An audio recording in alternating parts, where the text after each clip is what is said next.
наша земля, отцы наши жили среди лотов, всегда свою родину свято храня. Дорогие друзья, сегодня очень важный матч, плюс это завершающая игра этого календарного года. Возможно, будут еще и товарищеские игры, но пока мы о них не знаем. Официально это последний матч года, поэтому давайте, друзья, будем болеть душой, будем болеть за Кыргызстан вместе на КТРК Спорт в прямом эфире. Акшумкарлар өз таласында дайым күшті болып келген, өзіңіздер білгендей Қырғызстандық күйермандардың қолдауысы менен япониялықтарға қаршы қандай сапатты ойынды көрсеттік. Ұтылғанымызға қарабай албетте жақсы ойын болды деп айтуға толық себептер бар. Андан кейінгі бетте шеме албетте бізге қандайдыр бір жақсы божомолдорду беруді, бирок ойын қандай жүрөт, аны 90 мүнөттүк беттеш өзі көрсөтмөкчү. Есіңіздерге сала кете тұрған болсақ, F тайпасының алқағында Қырғызстан жана Таджикстан құрамаларынан сырткары Япония, Таджикстан, тақтап айтсақ Япония, Монголия жана Мьянма улуттук құрамалары бар.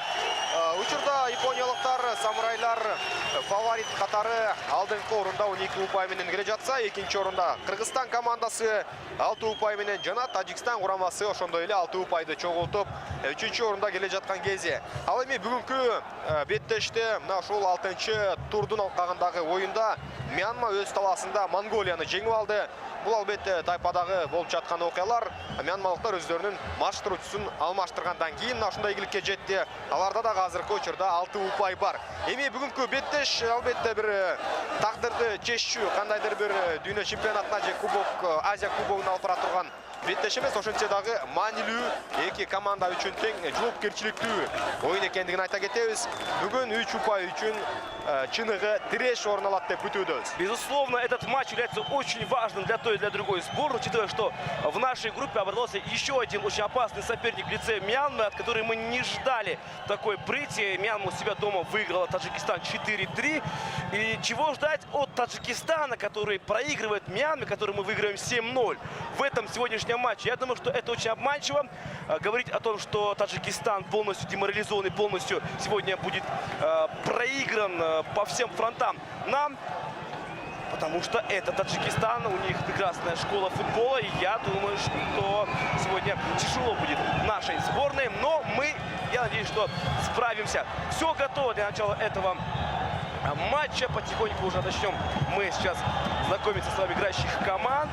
Сегодня есть изменения и у тех, и у других. Мы об этом также будем с вами говорить. Расстановка на ваших телеэкранах: 4-3-2 и также 4-2-1-3 предлагают нам тренера, но тем не менее я думаю, что по ходу игры мы с этой расстановкой разберемся. Ну а сейчас судьи этого матча — это Абдуль-Рахман Аль-Хасим из Катара, главный рефери. Ну а также помогают ему на линиях Талиб Саим Аль-Мари из Катара и ассистент Сауд Ахмед Аль-Малех из Катара. Он тоже и арбитр привезенный из Индии Техас Навинкар. Так, составы играющих команд. Бүгін өз талабыстағы ойнап жатқан Акшумкарлардын құрам менен таныштыруunu баштайлы, урматтуу телекөрүүчүлөр. Бүгүнкү күндөгү құрамда бир гана өзгөрүү бар. Буга чейинки Японияга каршы беттеште дарбазада Тотман Кадырбеков турган болсо, бул жолкусунда Павел Матяш кайтып келгендигин айта кетели. Павел Матяштын эми чындыгында жоопкерчиликтүү, кандайдыр бир күчтүү оюнундагы күтөбүз. Ал эми коргонуу бөлүгүндө сол тарапта 11-чи Бекжан Сагынбаев, адаттагыдай эле борбордук бөлүктө 3 коргоочубуз бар. Экинчи команда капитаны Валерий Кичин, 3-чү Тамерлан Козубаев, 4-чү Мустафа Юсупов жана ошондой эле оң канатта 6-чы катар санындагы Виктор Майер. Жарым коргоочулардагы таланттуу оюнчуларга бай. 9-чы Эдгар Берхард, 22-чи Алимардон Шикуров, 8-чи Гүлжигит Алыкулов, биздин вингер мыкты чабуулчуларыбыздын бири. Фархат Мусабеков 21-чи катар санында оюн жүргүзөт. Жана ошондой эле буга чейинки беттеште чыгып, жакшы мүмкүнчүлүктөргө ээ болгон Мирлан Мурзаев бүгүн 10-чу катар санында форварддык кызматын аткарат. Ал эми биздин башкы машыктыруучубуз Александр Крестинин экендигин айта кетели. Бул беттешке карата эми оюнчулардын маанайы жана башкы насаатчынын маанайы жакшы болчу. Итак, состав сборной Таджикистана. На уровне команды играет Рустам Ятимов, первый. Второй номер — это Шейх Сафаров. Четвертый номер — Шин Бекназаров. Седьмой — это Пармис Джон Умар. номер 9 играет Фархот Васильев. 10-й Алишер Джалилов. Номер 12 Джахангель Эргашев. Номер 17 это Паншабе Эхсони. 19 номер Ахтам Назаров, капитан команды. 20 номер Авербек Джурабоев. И номер 21 Манучикр Джалилов. Ну и главный тренер сборной Таджикистана узбек Усман Ташиев. Ну и такой момент возникает в ворот Павла Матиша. Кстати, он единственное изменение в составе нашей сборной по отношению к игре сборной Японии.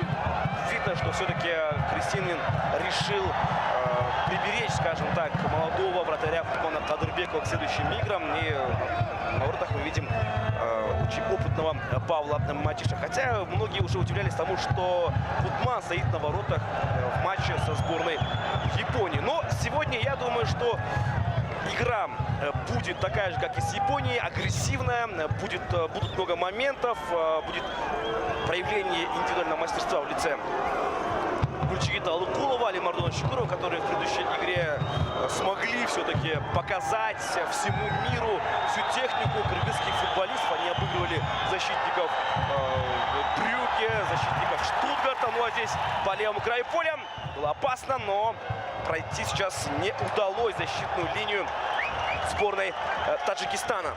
Гүлжигит Алыкулов жакшы аракетте бара жаткан, бирок коргоочулар өз убагында тосууга жетишти. Аянт ичине ташталган топ.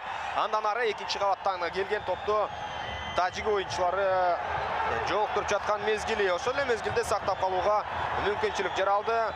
Кийчин, Валерий Кийчин топ менен артка кайтарууда. Козубаев Мустафа Юсуповго. Мустафа Юсупов дароо эле Эдгар Берхартты көздөй берген жана Мустафа Юсупов азыркы жөнөкөй пасты кабыл ала алган жок. Эми беттештин башталышы. Оюнчулар азырынча денеси жиби элек, ошондуктан улам көнүш керек. Бир нече мүнөт эки команда бири-биринин мына ушул күчтүү жана алсыз тараптарын байкап алышы керек болот. Азыр чыгарылган пас жана Мустафа Юсупов деп чыгара алган жок. Таң калыштуу болгону таланын каптал тарабына барып мына топту сыртка чыгарып жиберген. Ал учурда тажик оюнчуларынын чабуулу жүрүп жаткан мезгил. Топ менен Журабоев Амирбек чыгарып берүүнү Манучер Сафаровго берди. Сафаров алдыга багытталган топ жана Валерий Кийчин жөн гана тепестен командалашына берүүгө үлгөрдү. Жошол Замат Гүлжигит. Жок, бул жолкусунда өзүңүздөр көргөндөй Мирлан Мурзаев Гүлжигиттин позициясына барган.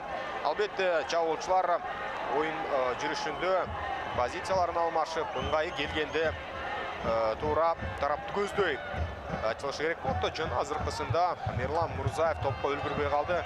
Бирок чыгарып берүү жакшы эле сапатта болчу болгону албетте топтун ылдамдыгы күчтүү болду. Мустафа Юсуповду көздөй берилген топ.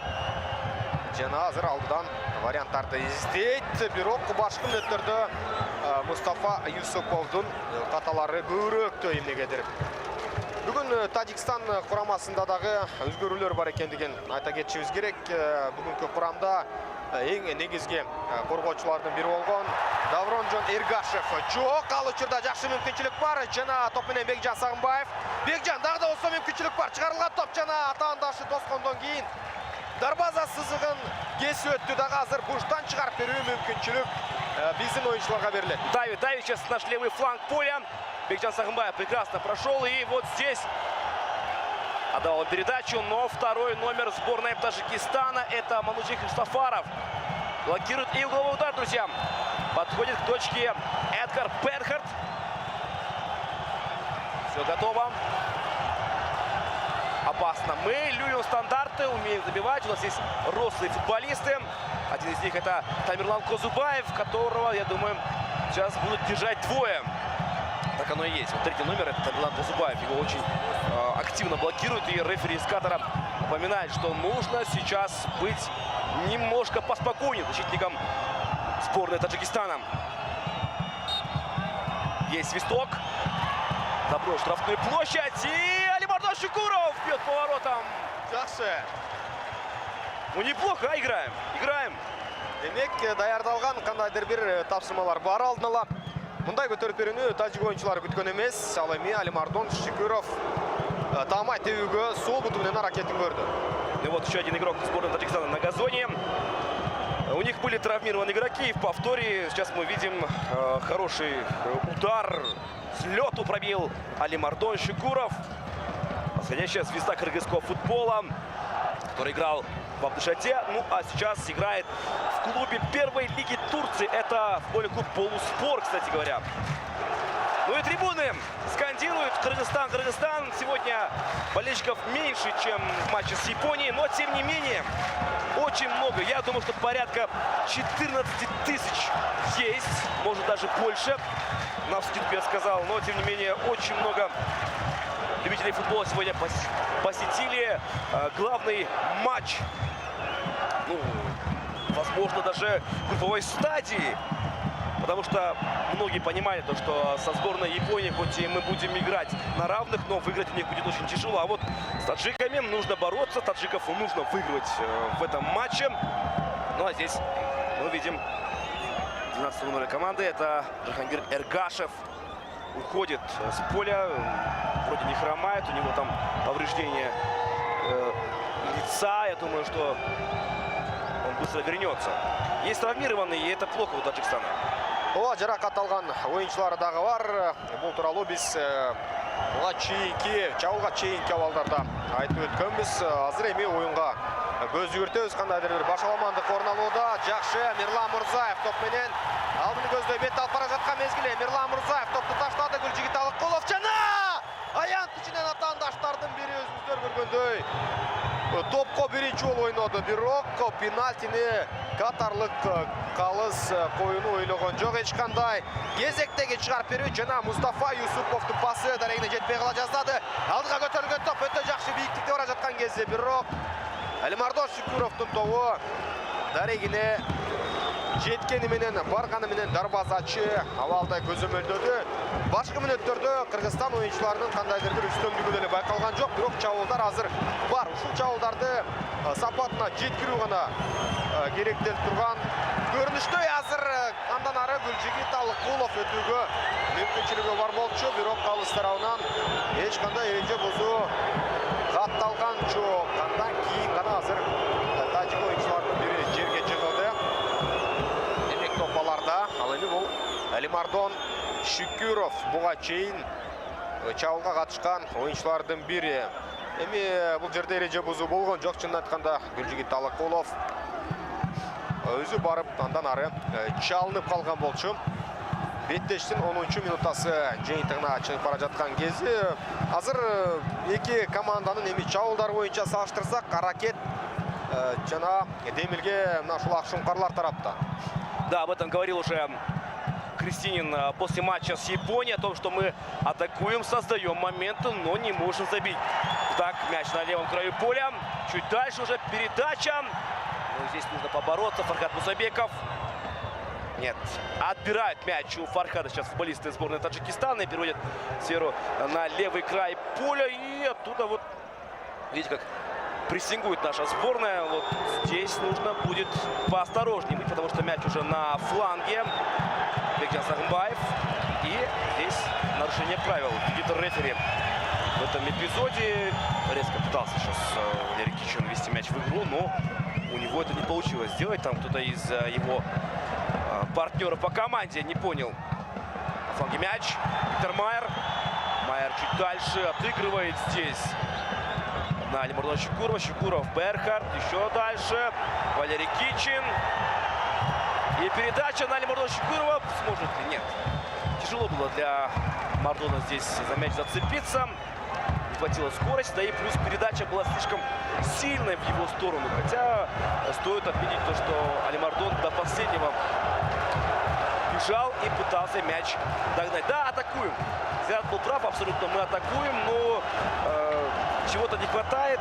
Не хватает последнего удара, я думаю. Ооба, анын үстүнө мына ушул 10 мүнөттүн өткөндүгүнө байланыштуу балким оюнчулар бир аз көнө электир.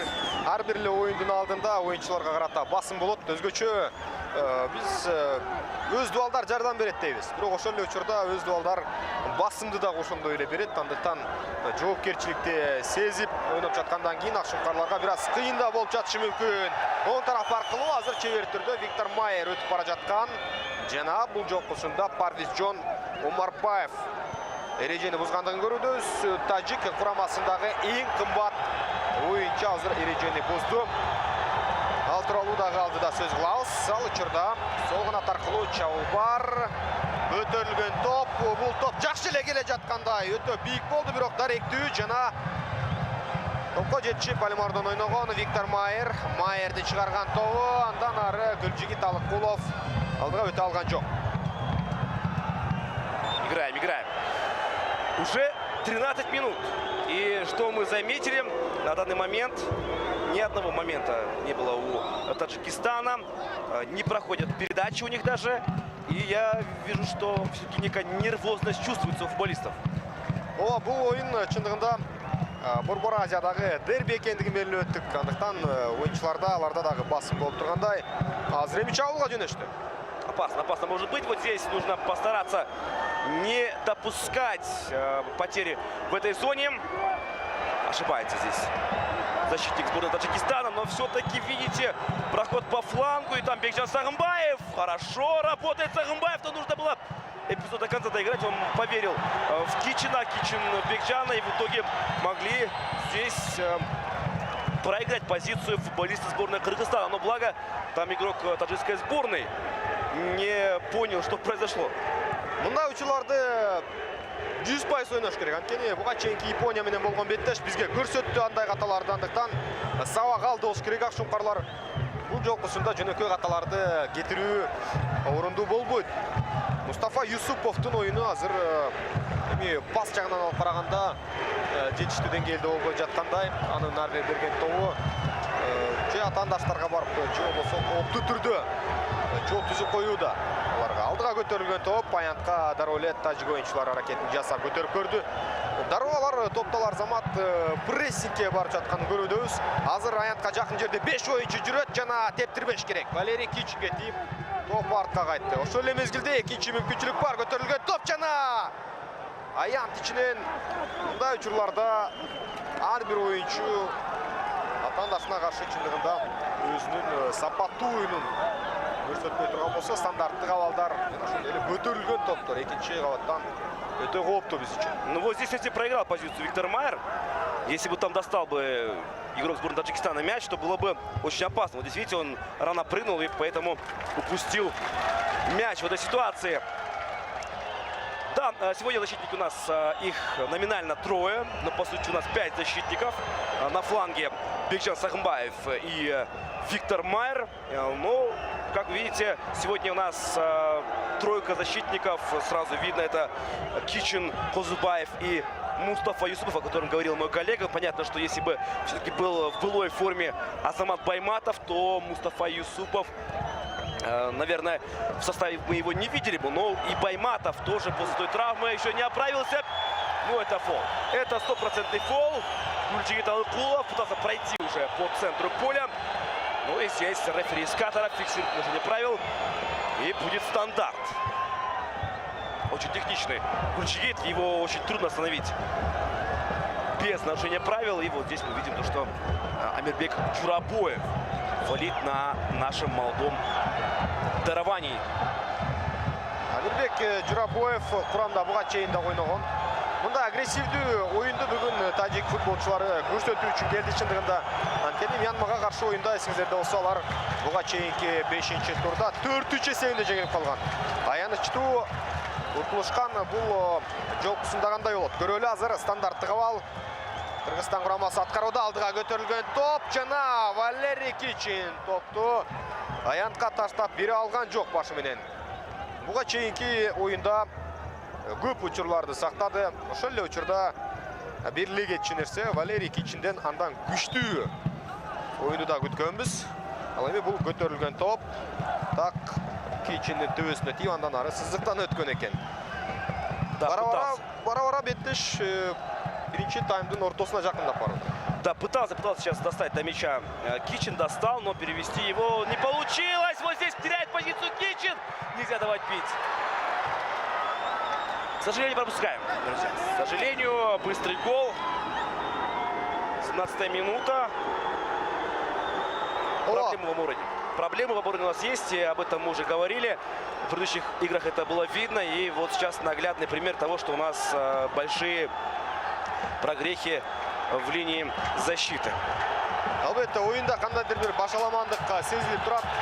Ошол эле Японияга каршы беттеште мындай нерсе байкалган эмес. Азыр Тамирлан Козубаев эмне үчүн топтун алдына түшөлө калган жок ошол жерде. Атаандаш тепкенче күтүп карап туруу жана көз менен узатып коюу бул чыныгы сапаттуу борбор коргоочунун иши эмес. Андан сырткары Валерий Кичин да жакын барды, балким чалып коюудан корктубу. Биринчи гол тажик курамасы тарабынан кирди. Эми муну менен оюн бүтпөйт. Дагы да болсо алдыда биринчи таймдын көп бөлүгү бар. Жакшыраак кандайдыр бир туура пастар менен жүргөн оюнду күтөбүз. Безусловно, сейчас я был полностью озадачен тем, что наша сборная пропустила такой очень легкий гол в плане того, что ситуация была очень безобидная. В итоге пропускаем. Обидно. Ничего к этому не вело. Таджикистан не атаковал вообще. Одна ошибка. В итоге пропускаем обидный гол. И в итоге придется нам сейчас отыгрываться. Но мы дома играем. Я думаю, что сейчас должны наши ребята собраться и нанести вот такой вот удар поворотом. Хорошо. И еще раз. Головой будет. А здесь был очень красивый удар. Но Эдгар Берхард не сумел забить этот гол. Помните, в матче с Мьянмой был настоящий бенефис Эдгара Берхарда. Ух, как след пробила. Возможно, даже мяч летел в створ. О, коргоочулардын бири Куршет Бекназаров башы менен тосуп калууга жетишти. Ошондой эле азыр мүмкүнчүлүк бар. Бурчтан көтөрүлгөн топтор ыңгайлуу бийиктикте багыттала турган болсо, анда албетте мүмкүнчүлүк жаралат. Көтөрүлгөн топ жана дарбазачы биринчи болуп чыкты. Эми ауттан чыгарып берүү мүмкүнчүлүгү азыр Алимардон Шүкүров топко жакындап барууда. Азырынча биз голкипер Рустам Ятимовду белгилеп коюшубуз керек. Ал активдүү тажик курамасынан активдүү оюн көрсөтүүдө артка ташталган топ жана кайрадан эле коргоочулардын бири көп күтпөстөн мындай топту алыстатты. Эми атаандаштар өздөрүнүн жарым талаасынан чыгарып берүүгө мүмкүнчүлүк алат. Ошол эле учурда бизге Эксони Пансанбени көрсөтүп өттү. Активдүү оюнчулардын бири Александр Крещинин башкы мүнөттөрдөгү оюн менен канааттанган жок, анын купулуна толгон жок. Ар бир чыгарып берүү байкасаңыздар анчалык сапаттуу эмес. Албетте, топ көбүрөөк Кыргызстан оюнчуларында кармалып тургандыр, бирок пастардын берилиши анчалык деңгээлде эмес. Да, откровенно говоря, сейчас очень большой процент брака именно в передачах у нас. Нужно это исправлять. 20 минут уже команды играют на стадионе Дюлена Мирзахова. Мяч у Юсупова. Игрок Пещерского Дордоя Мустафа Юсупов на фланг. Вот такие передачи у нас уже отработаны. Крайний защитник играет на крайнего полузащитника. Такими диагональными передачами. Кичин в предыдущей игре с Японией постоянно грузил мяч в сторону Майера. Не всегда мяч доходил, потому что уже футболисты Японии понимали, куда сейчас пойдет мяч. И в итоге упускали моменты мы. Ну а сейчас мы такое уже, в принципе, видели со стороны уже Мустафа Юсупова, который играл в сторону флангового нападающего. Валерий Кичин. Есть сбрасывание, подбор нам нужен. Эдгар Берхард. Мурзаев за мяч цепляется, но там никого не оказалось в штрафной площади игроков сборной Таджикистана. Еще дальше. Гульчигит Алыкулов. Алыкулов! Бьет поворотом Гульчигит. Либо это была передача, скорее всего, это был пас. Но вратарь Ятимов уверенно играет. Сейчас он правильную позицию выбрал, но какая техника Гульчигит Алыкулова. Смотрите. Японияга каршы дагы мындай чеберчилигин көрсөткөн, бирок ал учурда Бекжан Сагынбаев киргизе алган эсесиңиздерде болсо. Ал мезгилде аян ичинде тажик оюнчулар аракетин көрдү. Дароо эле бийик көтөргөн болушунча алсыраак. Аракет болгон жок. Жакшы которулган топ. Башы менен Виктор Майер топду таштап берди, бирок Алимардон Шүкүров андан ары чыгарып берүүнү жасай алган жок. Атаандаштардан Эксони Пансанбе. Тажик оюнчулардын берген пастары дарегине жетип жатат. Азыр пайыздық көрсеткіш бойынша салыштырсақ эми пастар боюнчалар ийгиликтүүрү. Да, очень качественно играет сейчас сборная Таджикистана, я согласен. Нужно все-таки эти передачи перехватывать, либо просто вырезать их. Так. Толкает Юсупов. И рефери с Катара, вот он на ваших телеэкранах. Нарушение правил увидел. Сергеевич Крестинин. Возмущен здесь. Ну, вообще Крестинин, даже если его команда выигрывает, выглядит, как будто его команда проигрывает, а тут она уже фактически пропустила, и мы уступаем. И видно, что недоволен полностью игрой своей команды Крестинин. Ну, одно сказать можно точно, что после первой игры с Таджикистаном у нас много изменилось. У нас стала уже другая игра. Казалось, что сегодня должны выигрывать 100%, но в итоге пропустили первый гол. Но это еще не конец. Атакует сейчас сборная Таджикистана. Прихватили мяч. И пас в сторону Мирлана Мурзаева. Он один, но идет на обыгрыш. Нужно мяч сохранить, все, отходит назад. Все правильно делает сейчас Мирлан Мурзаев. Главное сохранить мяч. Играет он чуть дальше на Алимардона Чукурова. Алимардон отходит назад, играет на фланг на Виктора Майера. И в итоге этот мяч, который был прямо у штрафной площади сборной Таджикистана, добрался уже до центральной линии. Валерий Кичин. Мусабеков. И вот он на фланг на Бекжана Сагымбаева. И пытается сборная Кыргызстана позиционно атаковать. Жана кезектеги туура эмес пас жакшы куралып келе жаткан чабуулду өзгөлтүккө учуратты. Ал эми бул Парвизжон Омарбаев.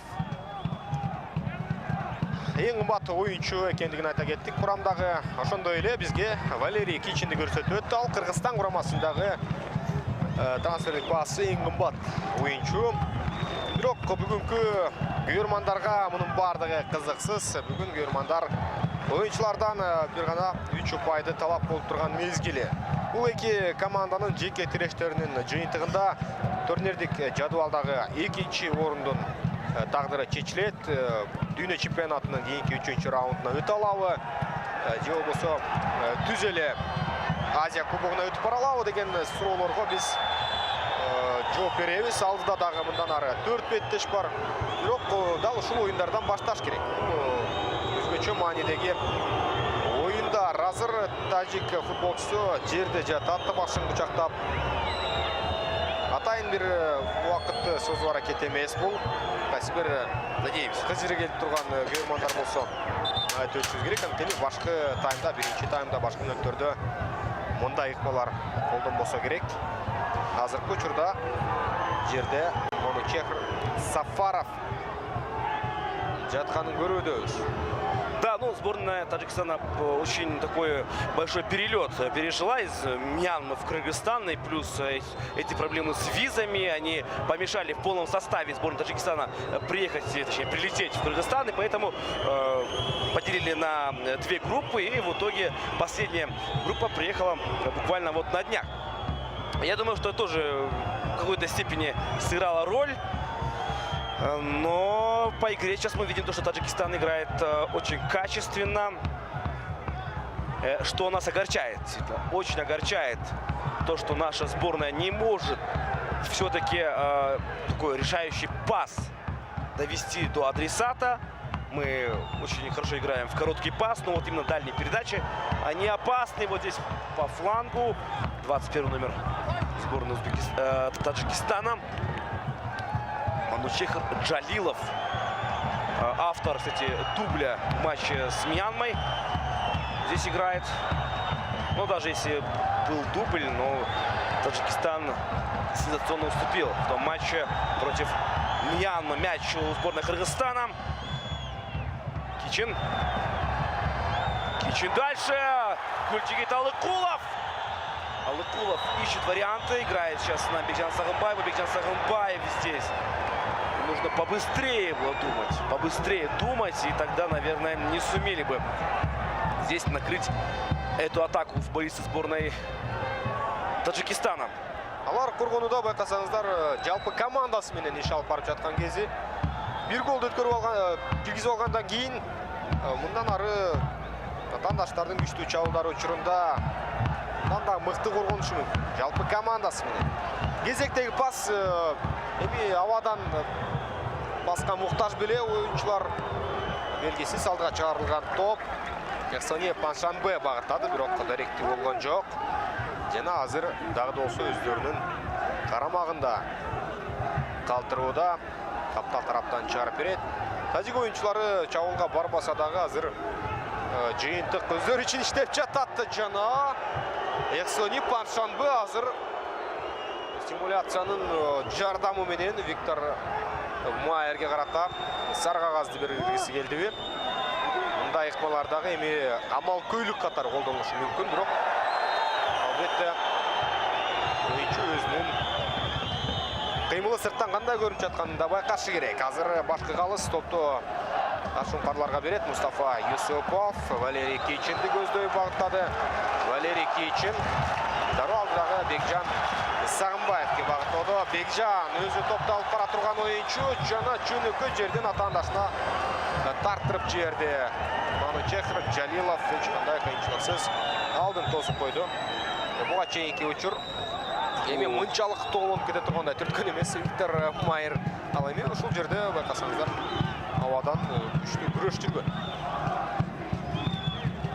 29-я минута встречи. Ну и сейчас с мяча Етимов. Ну вот здесь нужно будет побороться за мяч. И в центре поля мы проигрываем по количеству футболистов. У нас очень глубоко сейчас сели в этом моменте наши игроки, и поэтому мы мяч потеряли. Кстати говоря, напомню, что второе место в группе нам обеспечивает, по сути, выход в следующий этап. Но нужно занять лучшие 4 места среди 8 команд, которые занимут второе место. Ну а тут нарушение правил, друзья.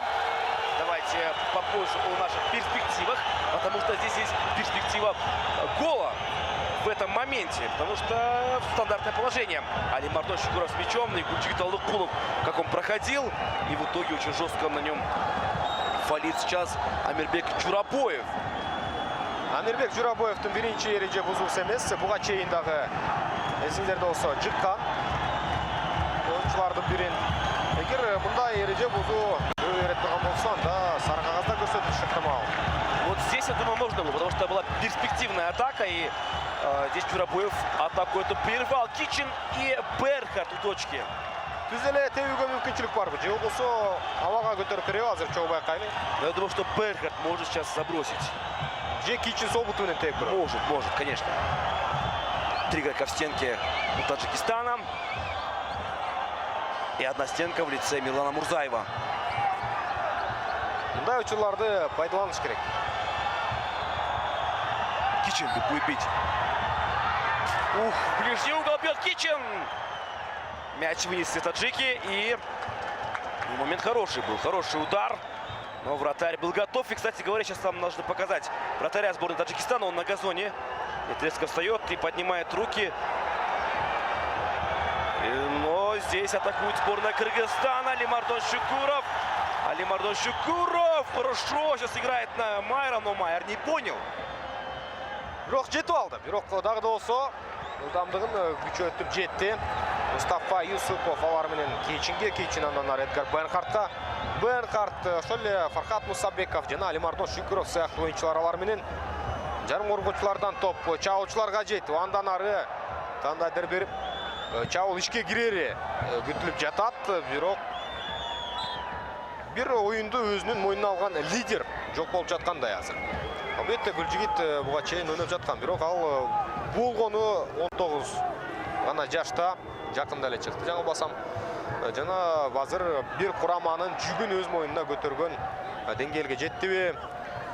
Мындай басымды көтөрө турган деңгээлге, даражага келип калдыбы деген да суроо бар. Бирок албетте анын чеберчилигинде күмөнүбүз жок. Алдыга чыгарылган топ Бекжан Сагынбаев баш менен таштап берди. Журабоев бардык жакта. 20-чы катар сандагы Амирбек Журабоев өтө активдүү коргонууда. Ну, хорош Журабоев вообще. Он сегодня и в атаке, и в защите, но и фалит тоже. Я думаю, ему нужно быть поосторожнее, если не хочет он получить горчишник. Юсупов. Козубаев здесь В центральном круге играет на Кичина. И Кичин, нет, играет сейчас чуть дальше на Бекжана Сагынбаева. Как мы видим. Хотя я ждал диагональной передачи на Виктора Майера. Кичин. Рядом есть Гульчигейт, но он играет на Тамерлана Козубаева. Козубаев, Мустафаев. Мустафа Юсупов. И вот так эта передача Мустафа Юсупова заставляет нас снова обороняться.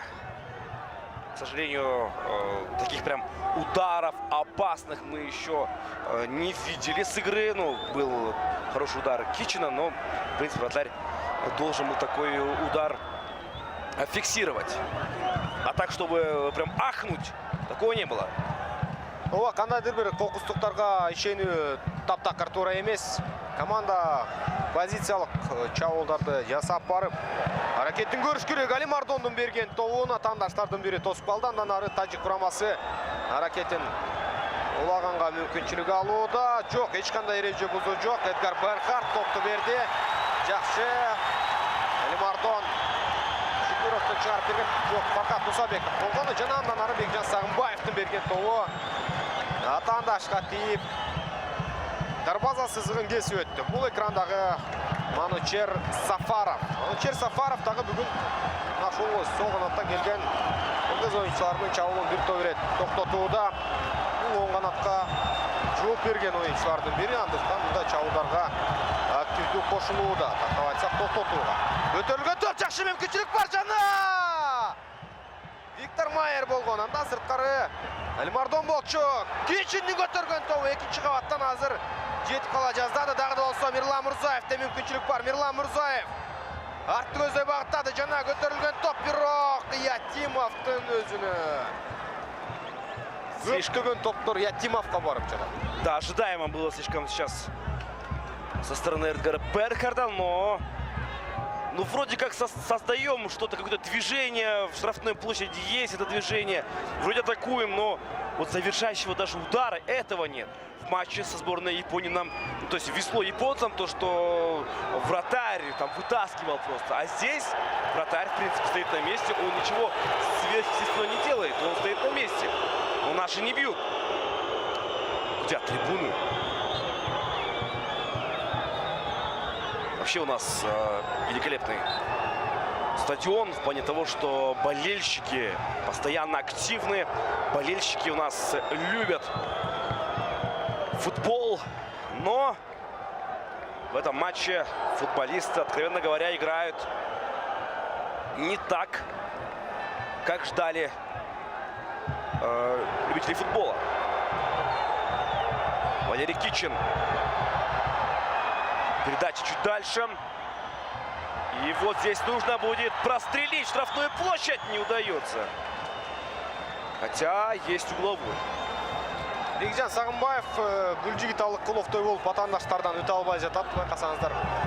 Анын эми ролу бир аз өзгөрүп калгандыктан бул ылдамдык жагынан бир аз жоготкон бу чабуулчулук жактан өздөрдү көп жарата албай жаткан кезде, бирок азыр бурчтан чыгарууга мүмкүнчүлүк бар. Эдгар Берхард чекитке келди. Берхардтын көтөргөн тобу, жакшы мүмкүнчүлүк. Ятимов биринчи болуп чыкты. Башы менен Мустафа Юсупов игиликте ойноду. Мирлан Мурзаев күткөнчө атаандашы азыр тебүүгө жетишип калды. Эми атаандаштар алдыга чыгып барууда. Жакшы. Валерий Кичин андан ары Бекжанга таштады.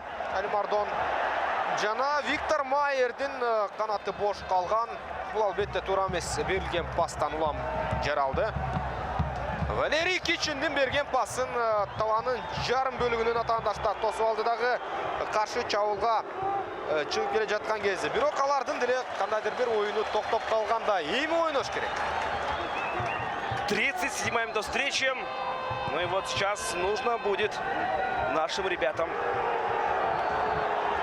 быть уже, наверное, поудачливее. Ну, это, скорее всего, не зависит от самих футболистов. Вопрос к удаче самой. Не достает до мяча Бекжан Сагынбаев. Да, сегодня, откровенно говоря, у Бекжана не получается доставлять мячи в штрафную площадь. Игра не идет у Бекжана. Но пока это первый тайм. Жалпы команданың ойыны жүрбей жатат. Есть такое нарушение правил. И снова Алыпов. Ну вообще дайте карточку кому-нибудь. В особенности вот этому номеру. Потому что уже много фолов в сторону Гульчигита и Алимардон Шукуров здесь. Фол нет? Ну как? Рефери был рядом, наверное, он ситуацию полностью контролирует. И Эдгар Бергер. И Марсель скорблет на его исполнение. А здесь снова на газоне. Вот нашей сборной, я думаю, что нужно дать желтую карточку. Журабоев өте агрессивдүү түрдө оюн жүргүзүп жатат. Андыктан жок дегенде озеки эскертүүнү бериш керек. Вот я думаю, это первое было предупреждение устное. Антпесе байкасаңыздар, анын агрессивдүү оюну бир топ өскөндөн өсүп барууда. Жакшы стандарттык абалда азыр Алимардон алып келди. Чекитте адаттагыдай эле, баягыдай эле. Эдгар Бергер. Аралык бир эле бар. Көтөрүп берүүгө мүмкүнчүлүк жаралууда. Көтөрдү жана дарбазага багытталды. Тамерлан Козубаевдин башы тийдиби? Атандаштардын бирине тийип азыр дарбаза сызыгын кесип. Угловой удар сейчас будет, было опасно очень. Валерий Кичин.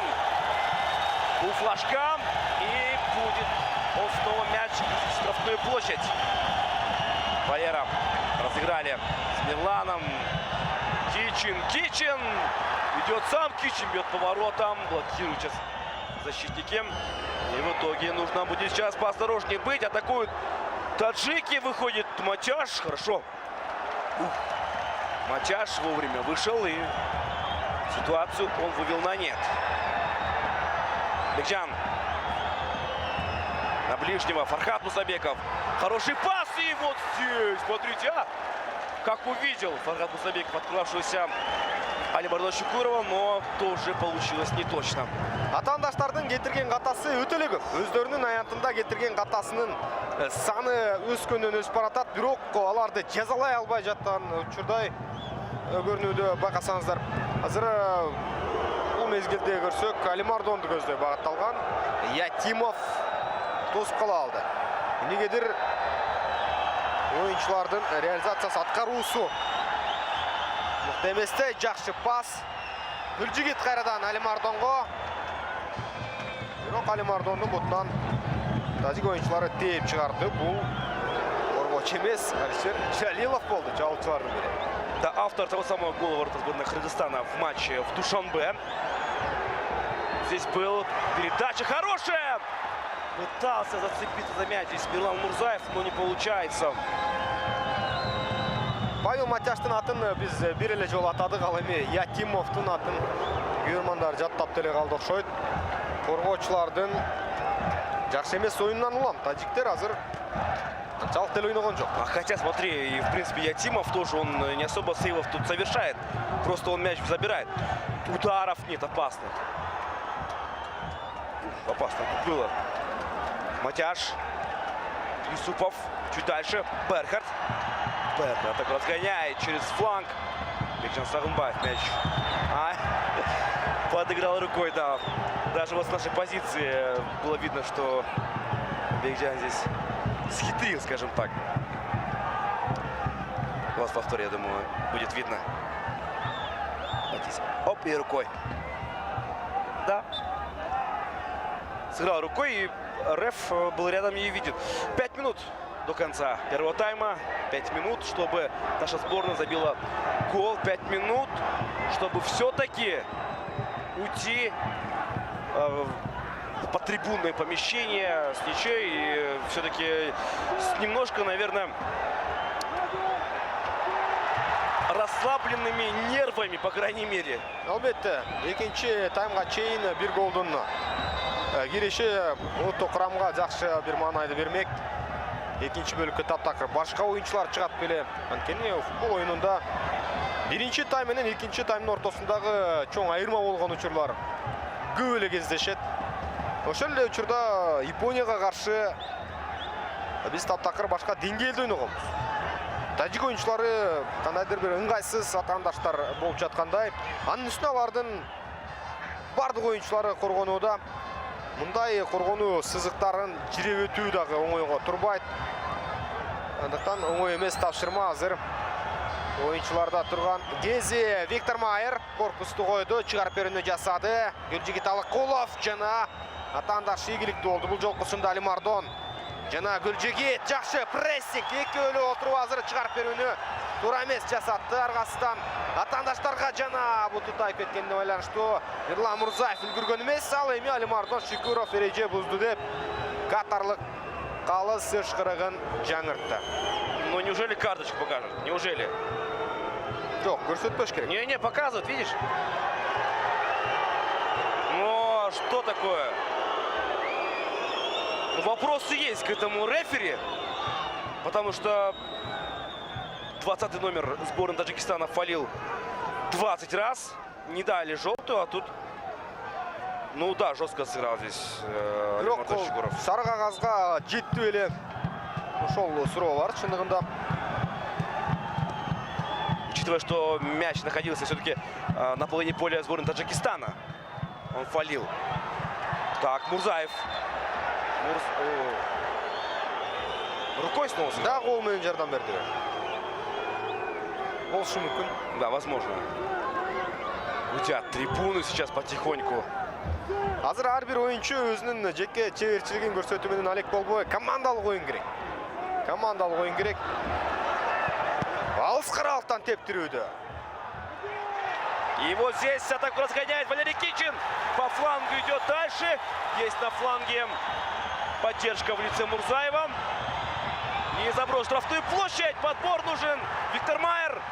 Майер. Ух, не дали пробить сейчас Фархаду Мусабекову. Ну и еще одна волна атаки сборной Кыргызстана нужна. Ну как сейчас классно вышли наши игроки из обороны. Так и нужно, я думаю, по ходу матча играть. Хотя наши атакуют. Виктор Майер Гүлжигитке берген. Гүлжигиттин пасы Алимардонго жеткен жок.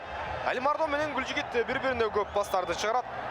Бирок биринчи таймда ал курал максатка жетпей жатканда жана башкы калыс атаандаштын колуна тийгендигине байланыштуу стандарттык абалды берет. Тажикстандын оюнчусу Эхсони Пансанбе жарым коргоочу. Мындай үмүттө ойногон. Дагы бир жолу кайталоодан көрөбүз. Ооба колу менен тоскон жана колун атайын созуп жибергенин көрдүк. Ну явно, кстати. Может даже и карточку здесь дать. Кстати, в третий раз в этом матче уже играя рукой. Такого, честно говоря, я давно не видел. Последняя минута. Эми Эдгар Берхард көтөрүш керек. Козубаев бар сүзө турган. Эрлан Мурзаев дагы бар бойлуу. Мустафа Юсупов дагы бар. Көтөргөн топ жакшы жана Козубаевке жакшы эле бара жаткан кезде атаандаштар тосуп калууга үлгүрдү. Матяж здесь. Мяч подобрал, играет очень хорошо. Вперед! Нет, не точно получается. Здесь нужно поувереннее быть Тамерлану Козубаеву. Он играет на вратаря. Реф добавил 1 минуту, как мы понимаем. Ну и... 4 мүнөттө. Артуан. Жок, кечиресиздер албетте. Минута добавлена. Удар поворота. Мирлан Мурзаев. Етимов. Ну вот здесь он сыграл очень даже хорошо. Ооба. Тыныгуулар анчалыкка болгон эмес. Эми 4 мүнөттүк тыныгуу болгон жок. Жана жалгыз минута аягына жакындап калды. Все. Друзья, 0-1 проигрываем первый тайм. Но это не повод отчаиваться, это не повод расстраиваться, потому что... Командага өз таасирин береби. Чогуу көрөбүз. Мустафа Юсупов таланы таштап кетти. Ооба, биринчи таймда чындыгында оюн жүргүзүүсү бир аз начарыраак болду. Биз сындабайбыз, бирок жетишсиз деңгээлде болгондуктан улам башкы матчтоочу алмаштыргандай болду. Атакует сборная Кыргызстана сейчас с первых же секунд этого тайма, друзья. Мы подключаемся снова со стадиона Абдуллина Мирзакова в Бишкеке. Таджикистан, Кыргызстан. И какой заброс, штрафная площадь. Подбор нужен, удар поворотом. Ой, как пробил сейчас. Плохо. Здесь игрок сборной Кыргызстана.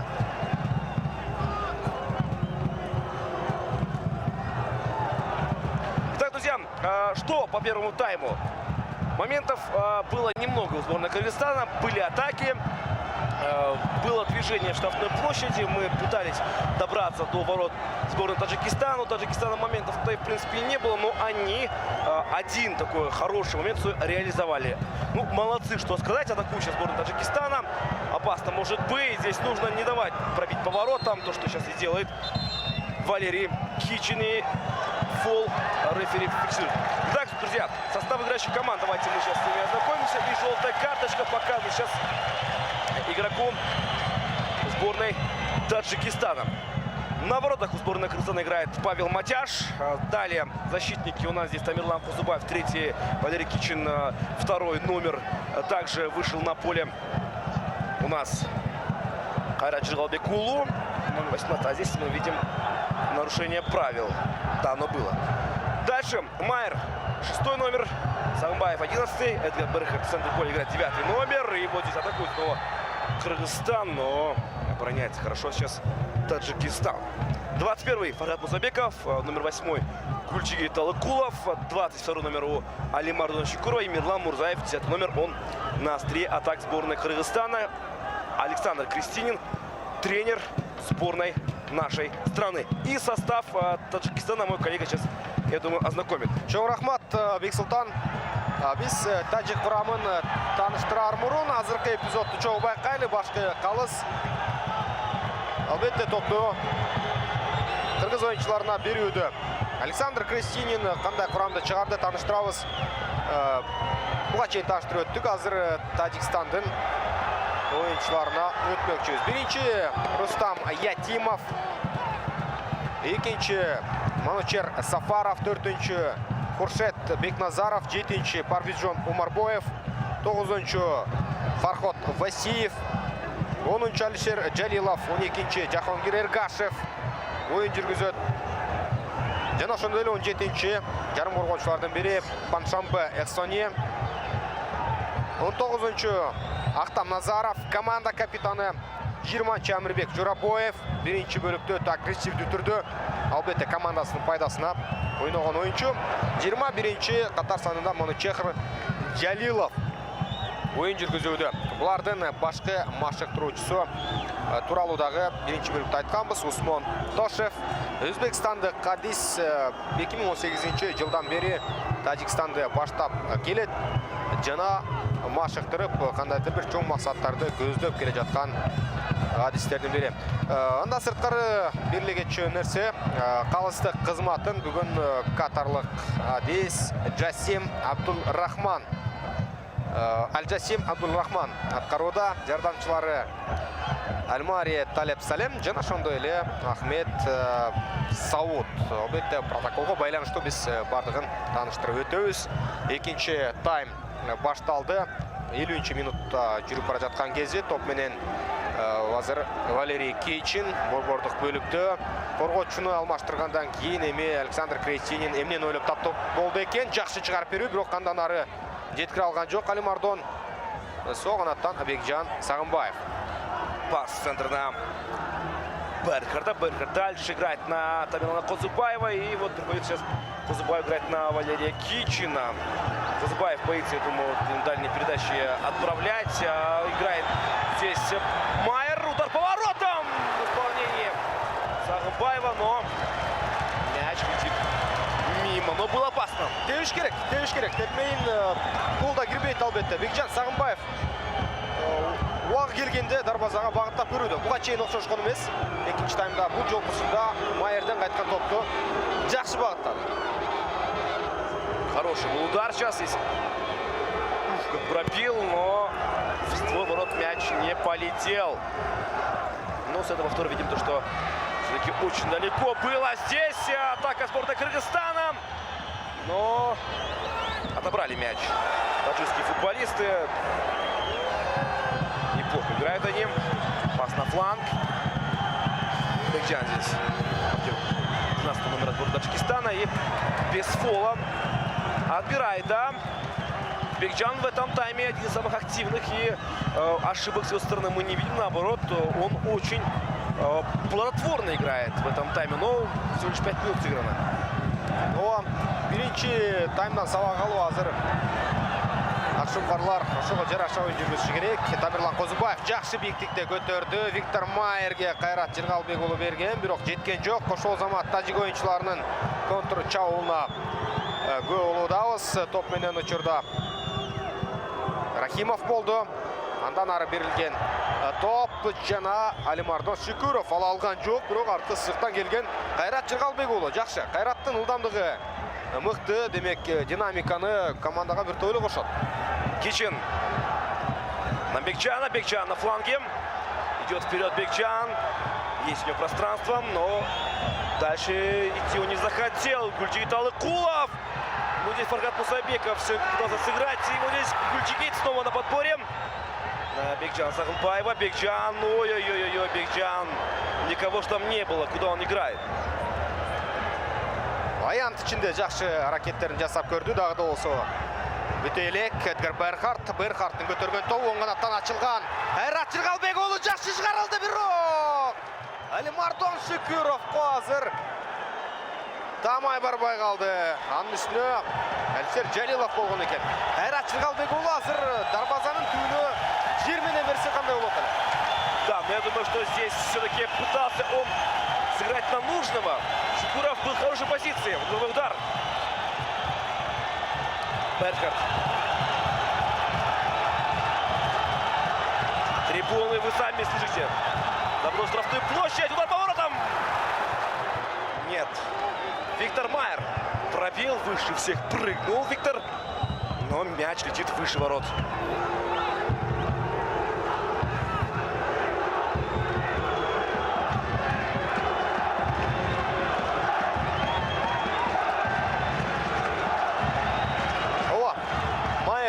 Сүзгөн тобу бийигирээк болду.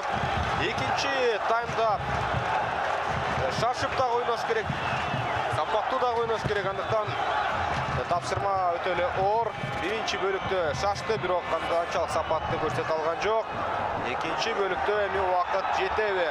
Жол күтөбүз. Алимардон Шүкүров артка берген жок. Жакшы пас жана Виктор Майер кандайдыр бир финт жасап бергisi келди. Ал мезгилде эч кандай эреже бузуу жок. Кезектеги пас улантууга мүмкүнчүлүк бар. Гүлжигит өзүнүн позициясында. Гүлжигит Алыкулов топ менен. Бирок атаандаштар ийгиликтүү ойноду. Ну, здесь оставил мяч Бекджан Сагылбаев на Гульджигита. Но Гульджигит был против двух игроков. Я думаю, что он должен был сыграть с ближним партнером. Там был Бекджан. Ой, хорошо. Гульджигит Алыкулов. Идет дальше Гульджигит. Передача в сторону Бекджана. Не удается. Читает сейчас защитник сборной Таджикистана. Эту передачу отыгрывает здесь Зубаев на Кичина. Берхард. Мусабеков. Кичин открыт здесь. Я думаю, вот на фланг можно сыграть. Там есть одинешенек. Кайрат Жыргалбекұлы, но Бекджан Сагылбаев встречается в центр. Заброс штрафную площадь. Ятимов. Ятимов кайрадан дарбазасын бекем кармоодо. Бекджан Сагылбаев Гүлжигит менен ойнобостон аянтка көтөрүп берген. Бул дагы туура чечим болду. Биринчи бөлүктөгүгө караганда Бекджан жанданып жакшыраак ойной баштаганы көрүндү. Александр Крещинин дагы тыныгуу мезгилинде оюнчуларга бир топ кеп кеңешин жана ачуу сөздөрүн айткандыр. Козубаевдин көтөргөн тобу оң канаттан Виктор Майер жетпейт. Буга тажикстандыктар башы менен артка ойноп Ятимовго берди. Ар бир минутанын өтүшү алардын пайдасында. Минималдуу эсеп артыкчылыгы менен утуп алышы толук мүмкүн. Андыктан эртерээк ойлош керек. Анын үстүнө статистика боюнча алып карай турган болсок, жалпысынан 13 беттеш болса, екі команданың ортасында 8 жолы тәжік ойыншылары жеңген, 3 жолы қырғызстандықтар ұтып, 2 жолы тең шығып атталған, жана 3 жолы жеңген беттештерінің бардығы 1-0 есебінде болчу. Да, очень много выиграла таджикская сборная нашу команду. Но в новейшей истории я думаю, что эти сборные, в принципе, на одном уровне. Алыкулов здесь передержал мяч. Алыкулов передержал. Кичин. Мяч перехватил. На Бекджана сыграл. Бекджан чуть дальше. Хорошо. Тут они играют с Кичиным, но все-таки защита сборной Таджикистана очень хороша. Валера Кичин. И его сбрасывание в штрафную площадь. Трибуны скандируют Кичин. Кичин, Берхард. Снова аут в нашу пользу. Я думаю, чуть дальше нужно играть. Кароли, ырғытып жеткіре албай. Эдгар Берхард шығарып жасады. Дағда осы мүмкіншілік бар. Жана фол. Фархат Мусабековқа қарсы фол. Фол здесь был, рефери это увидел. Это очень опасно. Далеко для удара, но для того, чтобы разыграть или, может быть, забросить такую площадь, я думаю, что это хорошая позиция. Негізелі біздің құраманың атқарусында стандарттық авалдар өтелі көп. Бирок аны атқару жетіштүү деңгээлде эместе. Фархат Мусабеков жакшы эле жүткүнүп алдыга чекип кеткиси келген. Азыр Эдгар Берхард чекипти. Когда стандартов много, я думаю, нужен Байматов.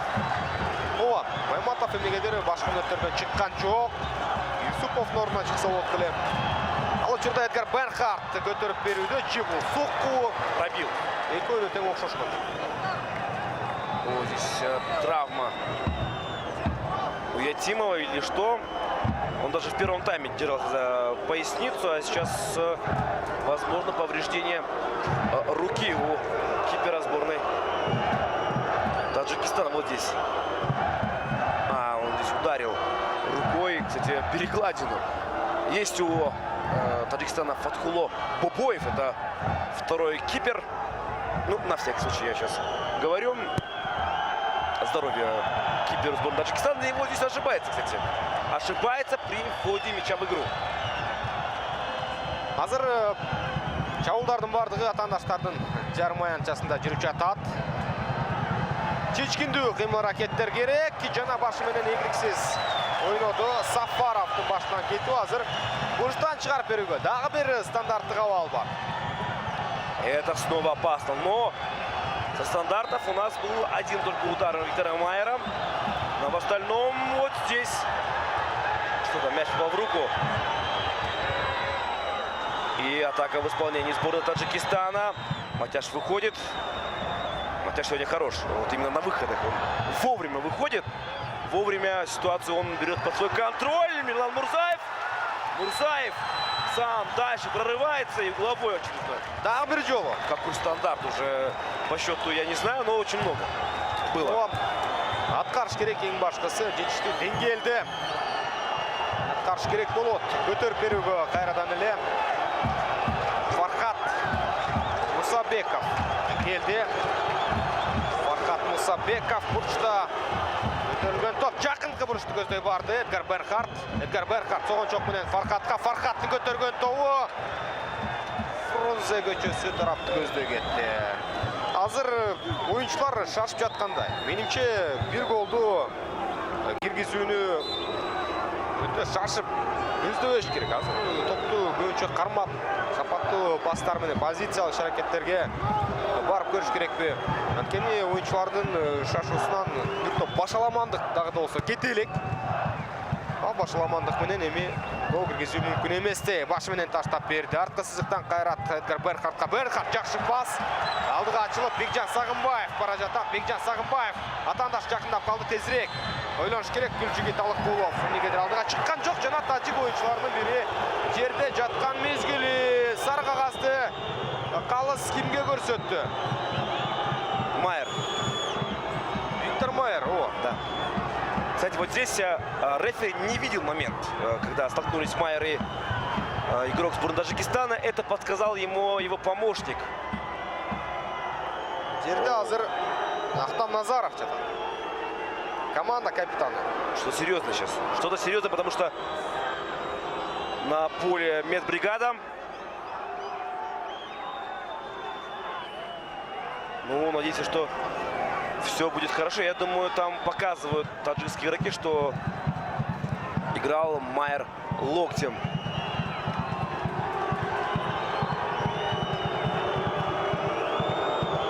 Чабуыл соғынаттан жүріп бара жатқанына байланыштуу бул эпизодду көрө алган жокпуз. Кандай окуя болду белгисиз. Башкы калыс сары кагаз менен жазалады Виктор Майерди. Сознание потерял, что ли? Эң башкысы ден соолук. Шын айтканда, эң башкысы ден соолук. Атаандаштар болобу, кыргызстандыктар болобу. Албетте спортто биринчи кезекте дени сак оюнчулардын аягына чейин ойносун тилейбиз. Вроде как здесь в сознании игрок таджикской команды. Просто он в один момент вообще без движения был. И замена готовится. А нет, это тренерские штабы команд. Начали уже сейчас, ну, наша сторона недовольство выражать то, что чуть долго уже игрок таджикской сборной на газоне. И нужно его нести. Жок, жөнеле отурган жок, албетте. Оюнчу бир топ кыйналып турганы байкалууда. Убакыт дагы да болсо жетиштүү. Жарым сааттай бар. Эң башкысы ар бир мүмкүнчүлүктү колдоно турган болсо, анда эсепти теңеп эле чектелбестен утуп алышы деле мүмкүн. Но если честно, моментов особо-то и нет. То есть прям таких, чтобы... Стандарттык абалдар бар бирок. Да, стандарт Барды есть. көтөрүп, экинчи кабаттан Да. ойносо.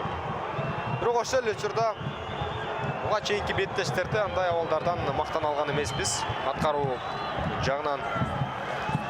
Наша команда сейчас играет с уклоном именно на индивидуальное мастерство игроков. Командной игры, тактических построений, именно перепасовок и выхода вперед у нас нет. Только игра через Гульчигита Лыкулова, Алимардона Шукурова. Ну и вот сейчас снова передача какая. Смотрите, Гульчигита на Мурзаева, и Мурзаев мяч не достает, но тем не менее будет аут в нашу пользу. Жакшы чыгарылган пас болду, анын жыйынтыгында аутты команда өзүнө алды. Каптал тараптан Мирлан Мурзаев түз эле аянтты көздөй ыргытып көрөбү, же болбосо аяка чейин жеткире албайбы. Мирлан Мурзаев топ менен болушунча алысыраак ыргытты. Жана аянттагы тажик оюнчулары эч ойлонбостон тээп салууну көздөйт. Жакшы мүмкүнчүлүк бар, жана аянт ичиндеги оюнчуларга жеткени менен андан ары тебе алган жок. Азыр өзүңүздөр көргөндөй Алимардон Шукуров. экинчи толкун менен барышы керек. Алимардон Шукуров барган ооп. И замена готовится. Замена готовится в составе сборной Кыргызстана. У кромки поля Виталий Люкс. Виталий Люкс кимди алмаштырышы мүмкүн? Думаю, замена Мирлан- будет Мурзаева, да. Мирлан Мурзаевти алмаштырышы ыктымал.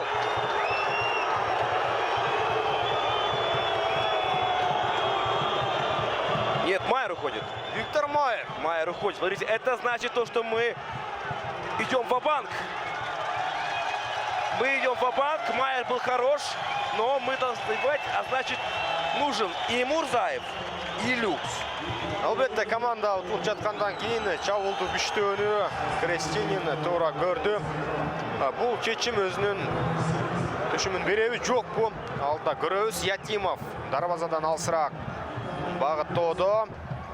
Жана тажикстандыктар мындай абалдан деле өзүн көрсөтө алган жок. Жана Валерий Кичин, ишенген Валерий Кичин эмне кылып жатат?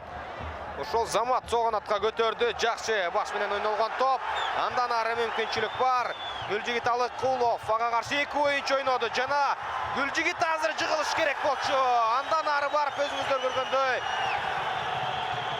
жыгылды. Атаандаштар өтө агрессивдүү түрдө ойноду бул жаш оюнчубузга. Болгону 19 жашта. Но фола нет, я считаю. Бирок фола нет. атаандаштар Шалып чыгуу аракетин көргөн, болгону бурчтан чыгарып бериyor. Бар эгер аткарап турган болсо, Чоубайкайлы алдыга көтөрүлдү. Кайрадан аткарууга мүмкүнчүлүк жаралды. Дагы бир жолу Байкайлы. Ооба, топко биринчи тийген, бирок буга чейин эгер жыгыла турган болсо, Гүлжигит анда фолду менимче башкы калыс каттама. Заброс на той площадь на ближнюю штангу. Подбор за Гульчигитом. Гульчигит. На Кичин. Ой! Не понял сейчас здесь Эдгар Бергет, что хочет сделать Валерий Кичин. Ну и поэтому будет всего лишь аут. Ну и даже не в нашу пользу, в пользу сборной Таджикистана. Атакуем. Много атак, много проходов по флангам. Что обидно, и что огорчает, мы не бьем по воротам. Нет ударов. Ооба, түшүнсөк болот оюнчуларды. Атандаштар бир эмес, эки сызык менен бардыгы 10 оюнчу болуп коргонуп жаткан мезгилде голду киргизүү кыргыз оюнчулары үчүн эле эмес, Барселонада дагы татаал болмок, андыктан азыр алардын коргонуусун жана 1-0 эсебин азыртадан баштап эле коргоп жатканын байкасак болот. Как ты сравнила Кыргызстан и Барселону? Льстят твои слова Барселоне. Итак, ну, здесь гудят трибуны. Да, футболисты Таджикистана сейчас уже больше начали лежать на газоне.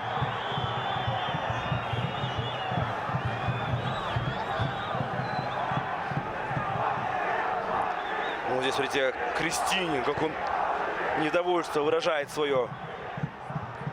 Игорь Кудренко. Бергхард. Пас в сторону Валерия Кичина. Кичин подключает Бекжана Сагымбаева. Бекжан. Здесь Гульчигит разворачивается. Гульчигит. Нужно все-таки пасовать сейчас, конечно. Ну вот, теперь у Кичина мяч. Кичин! Сам идет Кичин. Заброс у него. Ну... Ятимов бар аякта. Баягы эле Ятимов. Албетте. Эч кандай тынтыксыз ойноп жаткан Ятимов. Аны белгилешибиз керек. Эгер ушунча мүмкүнчүлүк тажиктерде болуп, мынча топ биздин аянтка көтөрүлгөндө дарбазачы ката кетирип салат белеми, бирок эгер деген сөздүн мааниси да жок. Атандаштардан чабуу болбосо дагы өздөрүнүн биринчи голун киргизип койгон. Андыктан алар азыр бул эсепти коргоо менен ойноп жаткандай. Жакшы, арттан ката кетирилди Гүлжигит. Алыкулов топ менен жана өзү жалгыз алып Алимардон Шүкүров гол киргизүүгө аракет жасаган. Ал эми Гүлжигит болсо топту Алимардон калтырат деген ниетте ага берип өз алдыга чуркаган болчу, бирок мындай комбинацияны Алимардон колдогон жок. Буга чейин албетте Кыргызстан курамасын аталган клубка салыштырганыбыз алардын күчтүүлүгүн эмес, ушул чабуулдардын ичке ашпай жаткандыгын белгилегенибиз. Очень много времени мяч находится на половине поля Таджикистана. И, к большому сожалению, до завершающего удара дело не доходит. Таджикская сборная обороняется очень хорошо. Плотно они расположены именно в штрафной площади, и поэтому пройти юркому Гульчигиту либо тому же Шукурову тяжело на газоне игрок сборной Таджикистана. Я думаю, что сейчас не нужно злить, во-первых, рефери, потому что этот лимит, скажем так, лежания на газоне уже у них исчерпан, потому что чуть долго они лежат. И вот здесь будет стандарт в исполнении уже игроков таджикской сборной. Хайрат получает горчичник сейчас. Кстати говоря, вышел во втором тайме. 2 замены мы уже реализовали.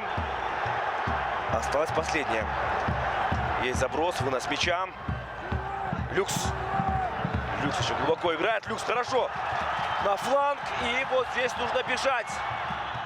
Милан Мурзаев. Милан Мурзаев. Мурзаев хорошо. Мурзаев остановился. Мурзаев играет на на ближнего партнера. И что там происходит? Хайрат Жигалбекулу неудачно сыграл, но подбор за нашими игроками. Алимардон Шукуров сейчас зарабатывает угловой для сборной Кыргызстана. Дағы бір жол көтерет, дағы бір жол өздерінің әрекетін жасайды. Алимардон Шукуров жаш ойыншылардың бірі. Көтеріп беруге қамынуда. Бойы биік ойыншылар бар, албетте қолын көтеріп командалаштарын даярдады. Жақсы, жана Тамирлан Қозыбаев. Бирок биринчисинде эреже бузуу болгонун каттады. Алишер Жалиловго каршы ойногон. Чындыгында ийин колун коюп койгондой да болду. Алишер Жалилов өзүңүздөр көргөндөй бир гана чабуулда эмес, артка түшүп дагы оюнун жүргүзүүдө. Албетте бул командалык оюн болгондон кийин чабуулчулар артка дагы жардам берүүсү керек болууда. Бекжан Сагынбаев шарш керек. 20 мүнөттөн азыраак убакыт калды. Бекжан топ менен авадан көтөрүп берди. Жакшы чыгарып берүү Гүлжигит Алыкулов өз позициясында. Гүлжигит Алыкулов артка багыттады. Бекжан Сагынбаев. Бекжанды багыттаган тобу жакынкы бурчка барган. Жана Ятимов эми дарбазадан алысыраак кетип баратканын түшүндү көрүнөт, ал жыгылганда жок. Жана ошондой эле алмашуу ишке ашат. Урматтуу телекөрүүчүлөр,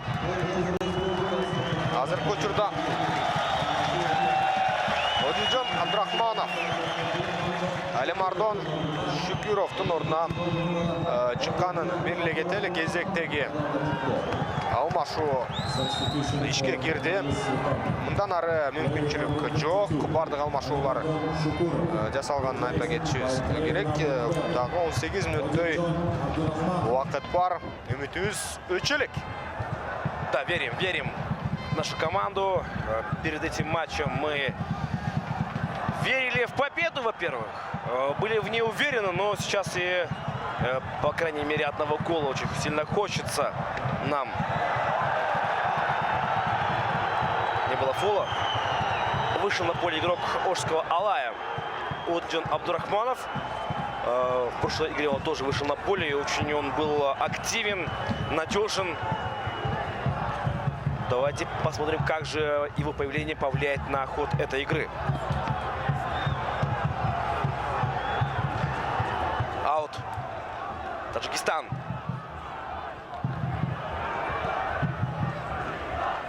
И снова мы начнем сейчас играть от обороны.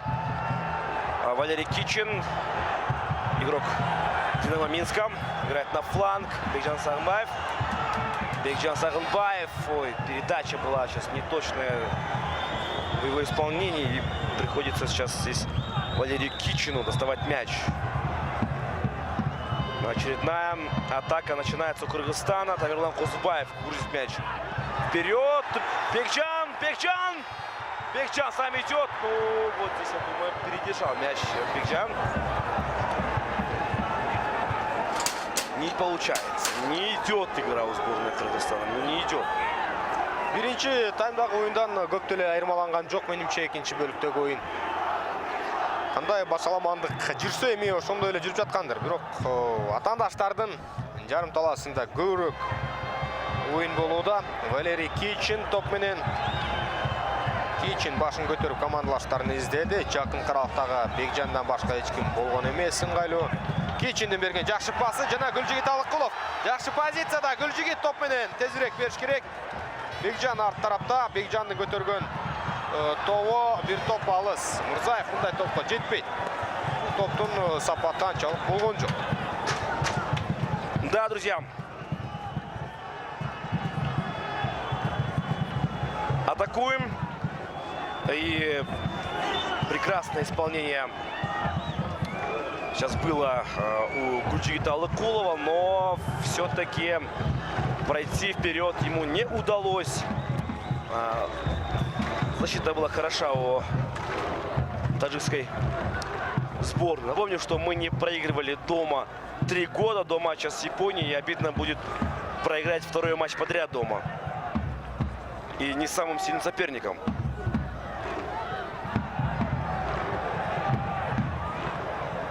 Вот Джон играет на Павла Матяша. Матяш.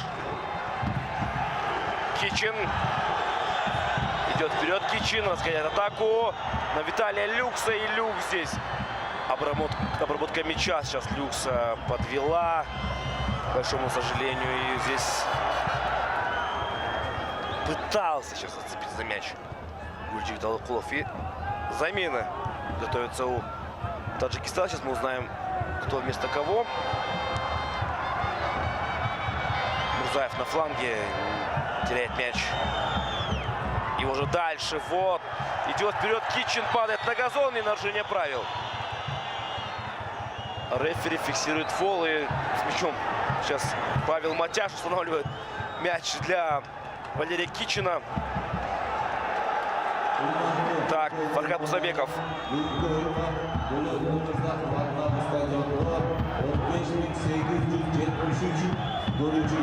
Ой-ой-ой-ой. Теряем мяч. Атака 2 в 4. В подкате нужно просто вырывать мяч у соперника в такой ситуации. Помню, что, кстати, сегодня на этом матче присутствуют на стадионе 15 тысяч зрителей. Заброс штрафную площадь опасно. Грудью здесь играет Валерий Кичин на Павла и Матяш. Быстро. 77 минута. Жүріп баруда топ менен учурда Кайрат Жыргалбекулу алдыга көтөрдү. Кайрадан башы менен Мурзаев таштады. Кайрат ортого кирип баруда, бирок чыгарып берүү дала тандаштын өзүнө болду. Эми контр чабуулду ишке ашырат жана мындай пасты эмне өткөрүп жиберди. Ал мезгилде Павел Матяш болбогондо азыр бир дагы коргоочу жок болчу артта. Ал учурда алмашуу жасалат Шериддин Бабоев экранда. Ал командалашы Манучек Жалиловдун ордуна кирүүгө даяр. Ова Валерий Кичин өзү көмөктөшүүдө Жахонгир Эргашевге. Анткени убакыт албетте атандаштардын пайдасына өтүп жатат. Манучехир Жалилов кетти таладан, Шериддин Бабоев ордуна кирди. Кезектеги Осмон Тошевдин алмаштыруусу ишке ашты. Ал учурда Валерий Кичин топту кайрадан аянт ичине кайтарды. Виталий Люкс, Кайрат жана андан ары Одилжон Абдрахманов топ менен. Одилжон Бекжанга таштады. Жана азыр оюн ылдамдыгы бир аз жайлап калганда жакшы Мирлан Мурзаевке жетти. Мирлан Мурзаев тезирээк аянт ичине көтөрүп берүүгө жол издеш керек. Мурзаевдин берген тобу атандаштарга тийип калды. Азыр Бекжан Сагынбаев кайрадан Валерий Кичин бийик көтөрүлүп келген. Бирок артка берүүгө аргасыз. Азыр чабуулду жетер чекитине алып бара албай жаткан мезгили. Бул көтөрүп берилген топтун эч кандай мааниси болгон жок. Атандаш Ятимов алды. Время идет. Буквально остается 12 минут до конца основного времени этого матча, в котором сборная Таджикистана ведет 0-1. Мы должны были бороться за второе место, попасть в четверку лучших команд. Но на деле мы пытаемся вырвать ничью с Таджикистаном. У себя дома, кстати говоря. Об этом мы и говорили. Слишком озлобленные были таджики после матча с Мьянмой. Очень опасно, когда команда, которая проигрывает 4-3 в гостях слабой команде, едет к тебе домой. И плюс болельщики, возможно, многие недооценивали Таджикистан. Понятно, что сборная не подверглась этим сомнениям, но тем не менее игра не идет. Откровенно говоря, не идет. Неплохо. Мяч на фланге. Передача здесь не получается у Кайрата Жыргалбекулу. Отбирают мяч хорошо. Мирлан Мурзаев. Мурзаев сейчас во втором тайме очень хорош. Нужно играть сейчас, я думаю, именно с Мурзаевым на фланге. У него игра идет. О, ақырғы минутталарға жақындап баруда азыр. Қайырдан Эдгар Берхард көтереді. Аянт ішінде Виталий Люкс бар, Өділжон бар.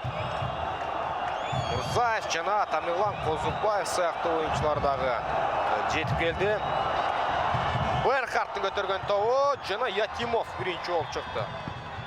Ятимов үйгілі ойынды көрсетеді. Тамерлан Қозыбаев бұл топқа даяр емес болды. Башқа минуттерде кіргізген голын қазір тәжік ойыншылары сақтап, өз мақсатына жақындап барады. Ну, так играют таджики. Смотрите, один гол забили, и, в принципе, все. Да и не атакуют, да им атаки и не нужны. Так, Бекжан на фланг. Гульчигит. Гульчигит. Идет дальше. Гульчигит передача. Не сильно получается у игрока белорусского Немана. И сборная Кыргызстана. Бекжан. Нужен подбор сейчас. Фархат. Мусабеков здесь.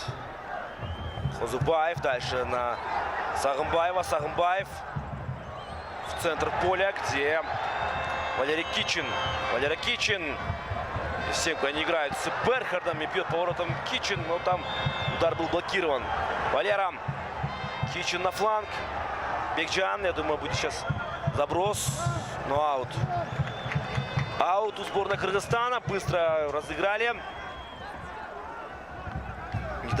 Не дают сейчас грузить мяч в штрафную площадь. Вот я думаю, именно с аута нужно делать. С аута нужно. Но нет, решили через Гульчигита. Валера Кичин. Кичин на замахе берет одного. Кичин передача. Бить нужно. Тамерлан Қозыбаев! Тамерлан Қозыбаевтан екінші қабаттан күткен гол. Аянт ішінен дүрбіліп барып жерден кірді. Браво. Мы этого очень долго ждали. Аж целых 80 минут. И мы дождались. Гол. 1-1. Не стоит сейчас расслабляться. Нужно идти вперед. Впереди еще как минимум 10 минут игрового времени. Нам нужна победа. Еще один гол. Дайте нам еще один гол. Албетте, қосылған минуттерде еске ала тұрған болсақ, тағы да осы мүмкіншілік бар. Бошуаш керек. Атаандаштар эми чабуулга чыгат. Аларга дагы гол керек. Аларга дагы 3 ұпайы керек болуп турган мезгили. Бул мүнөттөрдөн баштап эми эки тараптын чабуулга чыга турган болсо, анда албетте акшокарларда кийинки голду киргизүүгө жакшы жол ачылса керек. Азыр атаандаштарда топ бурчтан чыгарып берүүгө жакындап келген экен. Дагы да болсо тапшырма аяғына чейин аткарыла элек, маселе чечиле элек. Атаандаштар көтөрүп берүүгө камынып турат. Колун көтөрүп бийик багыттады жана арткы сызыктан иченимдүү оюн жүргүздү. Аянт көздөй чыгарылган топ жана Кайрат Жыргалбек уулу жакшы. Андан ары көтөрүлгөн топ аянттан алыстатыш керек. Эдгар Берхард болушунча алысыраак багыттады жана Виталий Люкс жакшы. Виталий Люкс оң канаттагы өнөктөшүн байкады. Мирлан Мурзаев топ менен. Мирлан Мурзаев өзү жалгыз өтүп бара жатат. Басты берген эмес. Андан ары Берхард жана Одилжон Абдрахманов тереже бузду.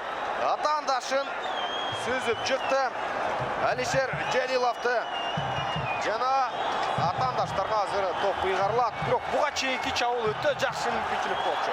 Виталий Люкс Мурзаевке берди. Мурзаев өзү сол бутунан кайлап тепкиси келген. Бирок анысы ишке ашкан жок. Да, я думаю, сейчас все-таки правильно все сделал Мурзаев, но движения были очень медленные. Быстро отобрали у него мяч. Так, время идет. Время идет. Один гол все-таки затолкали. Затолкали. Тяжело это было, очень тяжело, но мы смогли это сделать. Спасибо игрокам, но... атакуют Таджикистан, смотрите, а. После пропущенного гола они начали уже больше владеть мячом. Гол эртерээк киргенде мындан дагы күчтүүрөөк оюнду көрөт элек. Кичин. Кичин тащит мяч вперед. Сыграл он здесь на Гульчигита. И вынос мяча, в итоге аут. В такой ситуации ауты тоже опасны. Разыграли здесь. Бекджан, Гульчигит. Алыкулов, Сагымбаев. Валерий Кичин играет. Валерий Кичин нужно грузить мяч. Грузить мяч нужно. Берхард чуть дальше. Вынос мяча. Но я думаю, что все-таки нужно пасовать штрафную площадь верхом. И там, возможно, и наши рослые нападающие будут вырывать. 5 минут. Ну, алдыда дағы 5 минуттан азырақ уақыт бар. Негізгі уақытта еске ала тұрған болса. Қанда сырттары қалыстың қошқын нөттері бар. Павел Матяш топменен тезірек. Шығарып беріші керек. Қозыбаев. Валерий Кичинге берді. Валерий Кичин жақсы пас, бірақ атандашы байқап тұрған. Бұл іш ракетте Кичинге қайтарылды.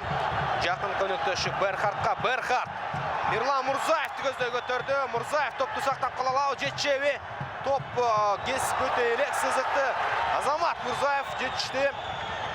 Фархат Мусабеков топменен Қайратты көздей. Қайрат Мурзаевке. Мурзаев өтіріп беріш керек. Өтілген топ. Жана Гүлжігітті көздей келе жатқан топта таңдашы шығарды. Парвизжон Умарбаев. Чауылшылардағы өз аянтына кейін ойнап жатқандығы. Ол бетті стандартардың жақшы жауылдағы іш ракеттерінің қауар берет. Одилжан Абдрахмановты көтерген тобы жана Виталий Люкс.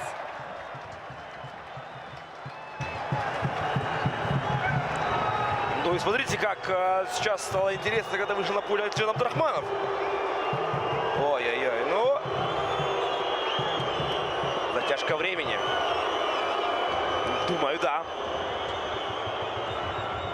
Виталий Люкс здесь через себя пытался пробить.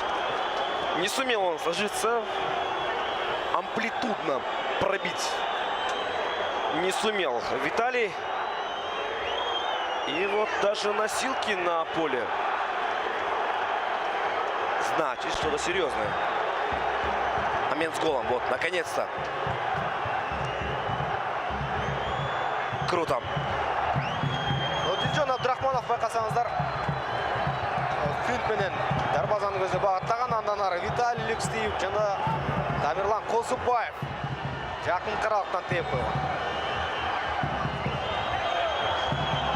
Вынес сейчас игрока сборной Таджикистана на поле, за пределы поля.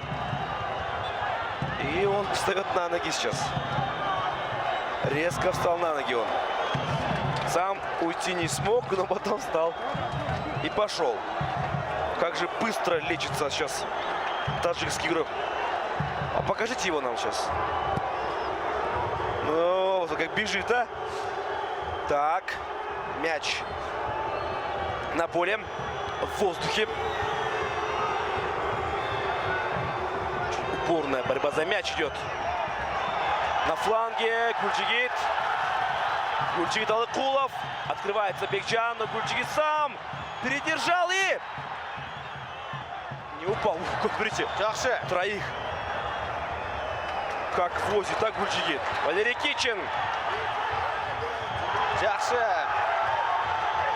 И еще одна передача в штрафную площадь. Неудачный получается вынос таджикской сборной. Бекжан Сағымбаев, жана Гүлжігит Алыкулов соғына тарқылу шел әрекеттерін көрді. Валерий Кичиндағы кіргізілген жалғыз голға тиешесі бар екенін ұмытпайлы. Сол шығарып берген тобы голдық пас болды. Ал мезгілде Тажикстан ойыншыларының бірі бұл албетті. Парвизжон Умарбаев біз бірнеше жол атаған ойыншы.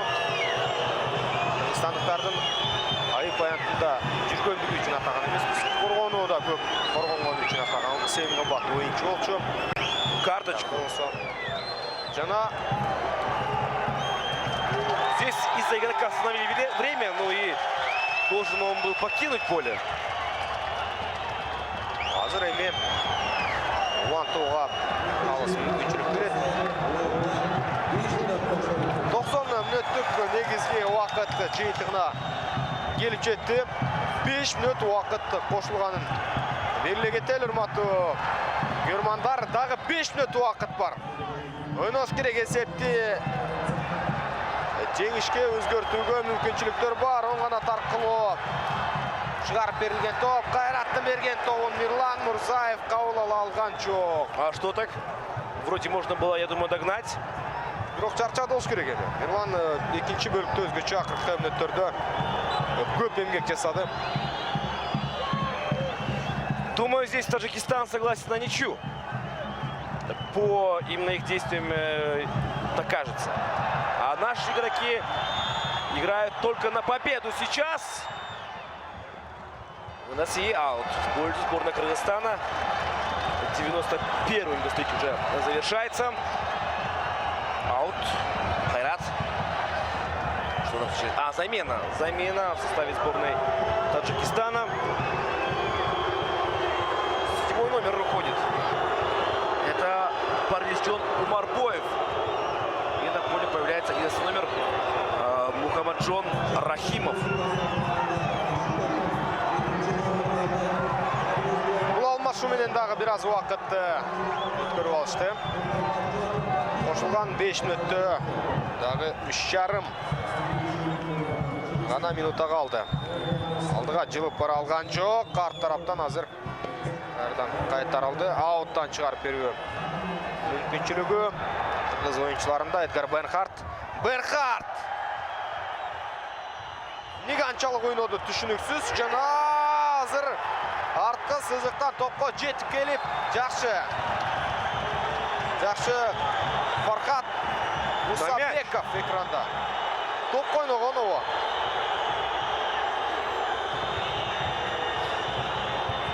Ну, вроде как на мяч сыграл сейчас наш игрок. Оба бежали на скорости.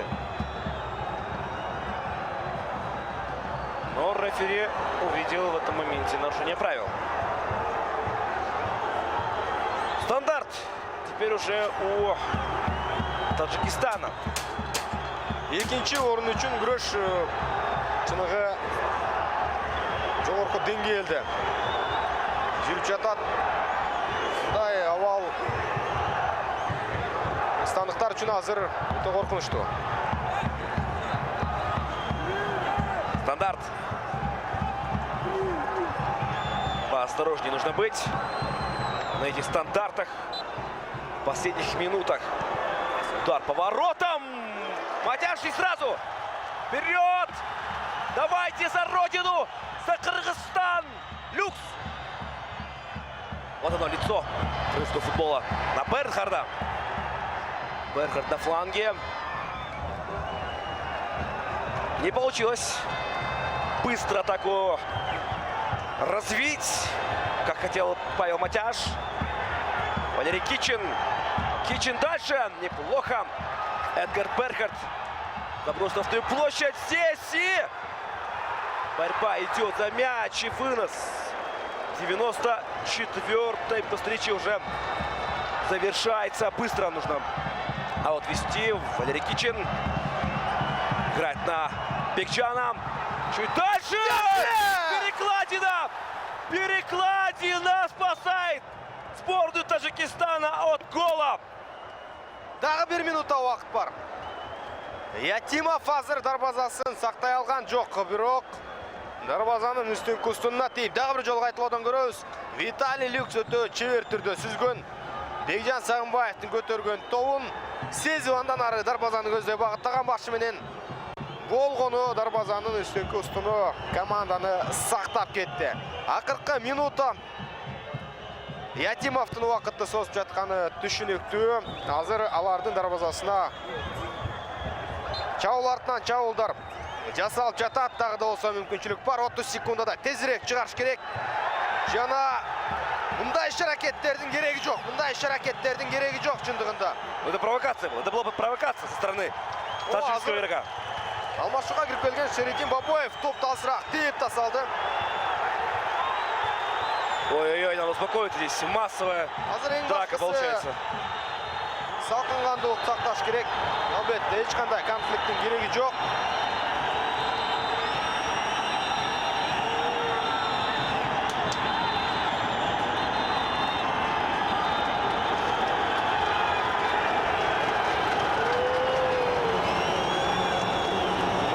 Так не нужно играть. Ақырғы 30 секунда қалған мезгілде Шередин Бабоев Чистейшая провокация. топтан ары қолыменен бағыттап алыстап салған. Азыр еме 30 секунда емес, 1 минуттай уақыт беріп қойшыда мүмкін башқа қалыс тынығы үшін. Жоғы байқайлы, ақырғы секундалар, ошондықтан ойыншылардың бардығы атандаштардың аянтында. Жалғыз Қайрат Жырғалбек оларда, Павел Матяш аянтты көздөй. Көтерілген топ екінші қабаттан. Қабыл алған жоқ, бирок топпенен азыр. Кичин бағытташ керек. Кичиннің көтерген тобы жана. Фол атаки. Жауылдағы ереже бұзу. Фол атаки. Ұшақта азыр Ятимов жерде жатат. Шынымен уақыт бүтті оқшойт. Башқы қалыз шықырғын жаңыртышы мүмкін. Да, ну, я думаю, что все-таки повтор все выяснит. Да, здесь бежал наш игрок в сторону вратаря. Это был Милан Мурзаев. Трибуны скандируют Кичин сейчас. 1-1. Ну что по результату? Давайте, наверное, оставим это все на после свистка, потому что сейчас говорить о том, что это уже 100% ничья, наверное, не стоит. Не знаю, сколько давает рефери. Одна такая, думаю, будет. И, скорее всего, в сторону ворот сборной Кыргызстана.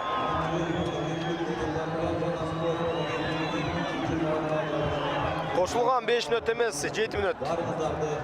Соңына шықты. Бұдан ары топ ауада баратқанда ашқырышы мүмкін қатарлық қалыс. Да. Он может просто остановить игру по одной причине, чтобы не было таких моментов, как было до этого. Да, свисток. Все, друзья. Тілекке қаршы 3 ұпайды ала алған жоқпыз. Ошол мезгілде 3 ұпайға татықты ойынды жүргіздік пі деген сұрауда жаралышы мүмкін. Таджикстан ойыншылары 1-0 есебін сақтап қалуға болшынша әрекетін жасады. Бирок пакыры есепте кыргызстандықтар теңеп кетті. Да, мы не проиграли, это главное, наверное, скажут многие, но мы могли выиграть. Также многие скажут здесь. По игре, да, я думаю, что все-таки здесь была ничья, нежели чем победа сборной Кыргызстана, откровенно говоря. Хотели победу, не получилось, к большому сожалению. Но это футбол. Здесь бывают победители, проигравшие, и бывает ничья. Урматтуу телекөрүүчүлөр, биздин дагы коштошо турган убагыбыз келди. Бул 6-чы тур болчу, 7-чи турдук оюндарды биз кое беребиз. Мындан кийинки оюн 31 мартта 2020-жылы конокто Мьянмага каршы болот. Ага чейин бир топ тыныгуулар бар. Оюнчулардын ортосундагы бир топ пикир келишпестиктер дагы кереги жок. Эң башкысы жеңилген жокпуз.